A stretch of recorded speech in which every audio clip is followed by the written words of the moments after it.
महत्त्वाची आणि मोठी बातमी आहे। पाणी कोणाची खासगी मालमत्ता नाही। पाण्यावर केवळ राज्य सरकारचा अधिकार आहे। कोणताही विभागाचा पाण्यावर हक्क नाही। तर गरजेनुसार जायकवाडीला पाणी सोडावं, उच्च न्यायालयाने हे आदेश दिलेले आहेत।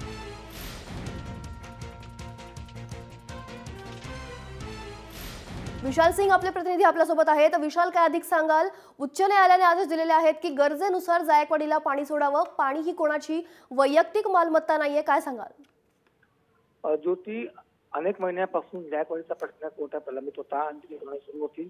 पण आज सुनावणी दरम्यान हायकोर्टाने जो आदेश दिला तो अत्यंत महत्त्वाचा आदेश आहे। त्यामध्ये हायकोर्टाने स्पष्ट म्हटलं की पाणी कोणाचीही वैयक्तिक मालमत्ता नाही आहे आणि पाण्याचा प्रयोग पिण्यासाठी प्राधान्य असलाच पाहिजे। त्याचबरोबर राज्य सरकारने निर्णय घ्यावा की कोणाला किती पाणी द्यायचं आहे त्यांच्या गरजेनुसार, म्हणजे ज्या राज्या जिल्ह्याला ज्या तालुक्याला जेवढी गरज आहे पाणी सोडावं आणि ह्याच्यावरती कोणाचा हक्क असणार नाही आहे। पण राज्य सरकारने डिसाईड करावं की कोणाला किती पाणी सोडायचं आहे आणि त्याच्यावर कोणाचा हक्क असणार नाही, आज स्पष्ट केलेले आहे। ज्योती, धन्यवाद विशाल दिलेल्या संपूर्ण माहितीसाठी।